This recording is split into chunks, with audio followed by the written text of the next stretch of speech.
নমস্কাৰ বন্ধুসকল, আপোনালোকক মোৰ স্বাস্থ্য ৰক্ষাৰ চেনেলটোলৈ স্বাগতম জনাইছোঁ। আজিৰ ভিডিঅ'টিত আমি কথা পাতিম টাইপ 2 ডায়েবেটিছ ৰোগৰ বিষয়ে। এই টাইপ 2 ডায়েবেটিছ ৰোগবিধনো কি, এই ৰোগবিধৰ কাৰণনো কি, লগতে এই টাইপ 2 ডায়েবেটিছ ৰোগবিধ কিদৰে নিৰাময় কৰা সম্ভৱ সেই বিষয়ে আজি বিতংভাৱে কথা পাতিম। গতিকে ভিডিঅ'টি আপোনালোকে শেষলৈকে সকলোৱে চাব আৰু ভিডিঅ'টি চাই নিশ্চয় সকলোৱে উপকৃত হ'ব পাৰিব বুলি আশা কৰিলোঁ।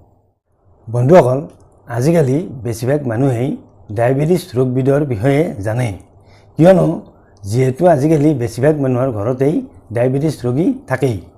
আমাৰ খাদ্যৰ শৰ্কৰা ভাগ আমাৰ পেনক্ৰিয়াছ গ্ৰন্থিৰ পৰা নিঃসৰিত ইনচুলিন নামৰ হৰম'নবিধে আমাৰ শৰীৰত লগাই দিয়ে বা শোষণ কৰাই দিয়ে, আৰু এনেদৰে শৰ্কৰা ভাগ ইনচুলিন হৰম'নবিধে শোষণ কৰাই দিয়াৰ ফলত আমাৰ শৰীৰে শক্তি আহৰণ কৰিব পাৰে। লগতে আমাৰ শৰীৰত শৰ্কৰাই যিবোৰ কাম কাজ কৰে সেই কাম কাজবোৰ চলে। এনেদৰে আমাৰ শৰীৰত শৰ্কৰাৰ কাম চলে, কিন্তু কেতিয়াবা দেখা যায় আমাৰ পেনক্ৰিয়াছ গ্ৰন্থিয়ে ইনচুলিন হৰম'নবিধ নিঃসৰণ কৰিব নোৱাৰা হৈ পৰে। ইয়াৰ ফলত আমাৰ খাদ্যৰ শৰ্কৰা ভাগ আমাৰ শৰীৰে গ্ৰহণ কৰিব নোৱাৰা হয়, আৰু ইয়াৰ ফলত আমাৰ শৰীৰ শক্তিহীনতাত ভোগে। লগতে আমাৰ শৰীৰত শৰ্কৰাই যিবোৰ কাম চলায় সেই কাম কাজবোৰো নচলা হৈ পৰে। ইয়াকে কোৱা হয় টাইপ 1 ডায়েবেটিছ। টাইপ 1 ডায়েবেটিছ হ'লে চিকিৎসকে কৃত্ৰিম ইনচুলিনৰ জৰিয়তে চিকিৎসা আৰম্ভ কৰে, আৰু এনেদৰেই টাইপ 1 ডায়েবেটিছৰ চিকিৎসা কৰা হয়। কেতিয়াবা আকৌ কি হয়, পেনক্ৰিয়াছ গ্ৰন্থিয়ে প্ৰয়োজনীয় ইনচুলিন হৰম'ন নিঃসৰণ কৰিব পাৰে, কিন্তু সেই ইনচুলিন হৰম'নে খাদ্যৰ শৰ্কৰা ভাগ শৰীৰত লগাই দিব নোৱাৰে বা শোষণ কৰাই দিব নোৱাৰে। তেতিয়াও শৰীৰ শক্তিহীনতাত ভুগিব লগা হয়। লগতে শৰীৰত শৰ্কৰাই যিবোৰ কাম কাজ কৰে সেই কাম কাজবোৰো কৰিব নোৱাৰা হৈ পৰে। গতিকে তেতিয়াও ডায়েবেটিছ ৰোগৰ সৃষ্টি হয়, আৰু তেতিয়া এই ডায়েবেটিছ ৰোগবিধক কোৱা হয় টাইপ 2 ডায়েবেটিছ বুলি। আচলতে ইনচুলিন হৰম'নৰ ৰেজিষ্টেঞ্চ হোৱাৰ ফলতেই ইনচুলিন হৰম'নবিধে শৰ্কৰা ভাগ শৰীৰত লগাই দিব নোৱাৰা হয়। গতিকে তেতিয়া এই টাইপ 2 ডায়েবেটিছ ৰোগ হোৱা বুলি কোৱা হয়। সাধাৰণতে দেখা গৈছে ডায়েবেটিছ ৰোগীসকলৰ শতকৰা 90ৰ পৰা 95 ভাগেই টাইপ 2 ডায়েবেটিছ। মাত্ৰ 5% মানুহেই টাইপ 1 ডায়েবেটিছ।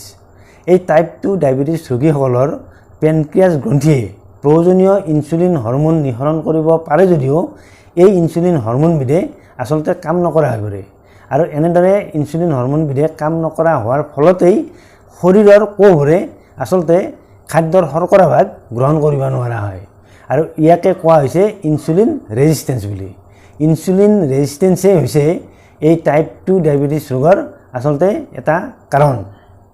এতিয়া প্ৰশ্নটো হৈছে টাইপ 2 ডায়েবেটিছ ৰোগৰ মূল কাৰণবোৰনো কি কি? চিকিৎসা বিজ্ঞানীসকলে টাইপ 2 ডায়েবেটিছ ৰোগৰ মূল কাৰণ হিচাপে 3টা কাৰণকে চিনাক্ত কৰিছে। ইয়াৰে 1 নম্বৰ কাৰণটো হৈছে বংশগত কাৰণ। বংশগত কাৰণতে সাধাৰণতে বেছিভাগ ৰোগীৰ ক্ষেত্ৰত এই টাইপ 2 ডায়েবেটিছ ৰোগ হোৱা দেখা যায়।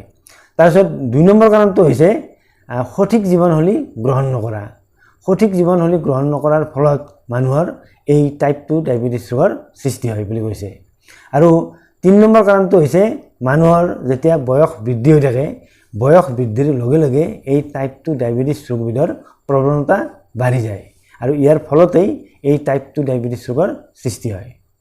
চিকিৎসা বিজ্ঞানীসকলৰ মতে আজিকালিৰ মানুহে সঠিক জীৱনশৈলী গ্ৰহণ নকৰাৰ ফলতেই এই টাইপ 2 ডায়েবেটিছ ৰোগীৰ সংখ্যা দিনক দিনে বৃদ্ধি পাই গৈছে। আজিকালিৰ মানুহে খাদ্য গ্ৰহণত একেবাৰে গুৰুত্ব নিদিয়া হৈছে। আজিকালিৰ মানুহে বেছি কেলৰিযুক্ত খাদ্য বেছিকৈ খোৱাৰ ফলত মানুহৰ শৰীৰত এই কেলৰিবোৰ জমা হৈ মানুহ মেদবহুলতাত আক্ৰান্ত হোৱা দেখা গৈছে, আৰু এনেদৰে মেদবহুলতাত আক্ৰান্ত হোৱাৰ ফলতেই বেছিভাগ টাইপ 2 ডায়েবেটিছ ৰোগীৰ সৃষ্টি হোৱা দেখা গৈছে। ইয়াৰ উপৰি আজিকালিৰ মানুহে শাৰীৰিক পৰিশ্ৰম একেবাৰে নকৰে বুলি ক'লেও হয়, আৰু এনেদৰে শাৰীৰিক পৰিশ্ৰম নকৰাৰ ফলতো মানুহৰ মাজত এই টাইপ 2 ডায়েবেটিছ ৰোগৰ সৃষ্টি হৈছে। ইয়াৰ উপৰি আজিকালিৰ বেছিভাগ মানুহেই অনবৰতে মানসিক চাপ এটাত থকা দেখা যায়, আৰু এনেদৰে মানসিক চাপত থকাৰ ফলতো মানুহৰ শৰীৰ কাৰ্যবোৰ সঠিকভাৱে নচলা হয়। ইয়াৰ ফলতো মানুহৰ আচলতে এই টাইপ 2 ডায়েবেটিছ ৰোগৰ সৃষ্টি হৈছে বুলি চিকিৎসা বিজ্ঞানীসকলে মত পোষণ কৰিছে। ইয়াৰ উপৰিও আজিকালিৰ মানুহে হাঁহি ফূৰ্তি কৰিবলৈ সময় নোপোৱা হৈছে। হাঁহি ফূৰ্তি কৰিবলৈ সময় নোপোৱা হোৱাৰ ফলতো মানুহৰ মাজত এই টাইপ 2 ডায়েবেটিছ ৰোগীৰ সংখ্যা বাঢ়িছে বুলি চিকিৎসা বিজ্ঞানীসকলে কৈছে। কিয়নো হাঁহি হৈছে সুস্বাস্থ্যৰ মহৌষধ, কিন্তু আজিকালিৰ মানুহে যেতিয়া হাঁহিবলৈ সময় নোপোৱা হৈছে, গতিকে মানুহে বিভিন্ন ৰোগত আক্ৰান্ত হোৱাটো নিতান্তই স্বাভাৱিক। এতিয়া প্ৰশ্নটো হৈছে টাইপ 2 ডায়েবেটিছ সম্পূৰ্ণ নিৰাময় সম্ভৱনে? আচলতে সম্পূৰ্ণ নিৰাময় বুলি কোনো কথা নাই।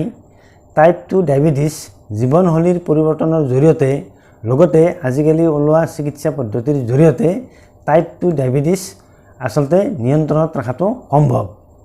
ইয়াৰ বাবে প্ৰয়োজনীয় চিকিৎসা গ্ৰহণ কৰিব লাগে আৰু ইয়াৰ উপৰিও সঠিক জীৱনশৈলী গ্ৰহণ কৰিব লাগে। সঠিক জীৱনশৈলী বা সঠিক খাদ্যাভ্যাসৰ জৰিয়তে এই টাইপ 2 ডায়েবেটিছ ৰোগবিধক নিয়ন্ত্ৰণ কৰাটো একেবাৰে সম্ভৱ। আৰু চিকিৎসকসকলে বিভিন্ন ঔষধৰ জৰিয়তে আচলতে ইনচুলিন হৰমনৰ ছিক্ৰেশ্যনটো বেছি কৰা হয় আৰু এনেদৰে ইনচুলিন হৰমনক অভাৰকাম কৰাই এই ইনচুলিন হৰমনৰ কামবোৰ শৰীৰত কৰোৱা হয়। গতিকে টাইপ 2 ডায়েবেটিছৰ ক্ষেত্ৰত আচলতে চিকিৎসাৰ জৰিয়তে বা বিভিন্ন ঔষধ গ্ৰহণৰ জৰিয়তে এই ৰোগবিধক নিয়ন্ত্ৰণত ৰাখিব পাৰি। ইয়াৰ উপৰিও আচলতে এই টাইপ 2 ডায়েবেটিছ ৰোগবিধ কণ্ট্ৰলত ৰাখিবলৈ হ'লে বা সম্পূৰ্ণ নিয়ন্ত্ৰণত ৰাখিবলৈ হ'লে সঠিক জীৱনশৈলী গ্ৰহণ কৰাটো অতি প্ৰয়োজন আৰু সঠিক খাদ্যাভ্যাস।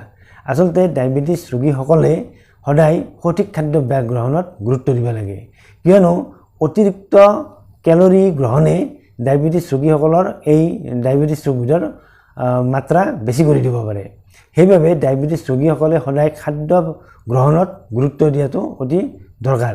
এনেদৰে ডায়েবেটিছ টাইপ 2 ৰোগীসকলে যদি খাদ্য গ্ৰহণত গুৰুত্ব দিয়ে আৰু চিকিৎসকে দিয়া চিকিৎসা ব্যৱস্থা যদি সম্পূৰ্ণ মানি চলে, তেতিয়াহ'লে এই টাইপ 2 ডায়েবেটিছ ৰোগবিধক নিয়ন্ত্ৰণত ৰখাটো নিশ্চিতভাৱে সম্ভৱ। বন্ধুসকল, টাইপ 2 ডায়েবেটিছ ৰোগবিধনো কি আৰু এই টাইপ 2 ডায়েবেটিছ ৰোগবিধৰ কাৰণবোৰনো কি কি, লগতে টাইপ 2 ডায়েবেটিছ ৰোগবিধক কিদৰে নিয়ন্ত্ৰণত ৰখাটো সম্ভৱ, সেই বিষয়ে কিছু কথা শুনিলে। যদিহে আপোনালোকে আজিৰ ভিডিঅ'টো চাই ভাল পাইছে, তেনেহ'লে ভিডিঅ'টিত লাইক এটা কৰিব। লগতে আমাৰ স্বাস্থ্য ৰক্ষাৰ চেনেলটো ছাবস্ক্ৰাইব কৰি থ'বলৈ আপোনালোকক অনুৰোধ জনালোঁ। অন্য এটা ভিডিঅ'ত আপোনালোকক লগ পোৱাৰ প্ৰতিশ্ৰুতিৰে আজিলৈ সামৰিছোঁ। ধন্যবাদ।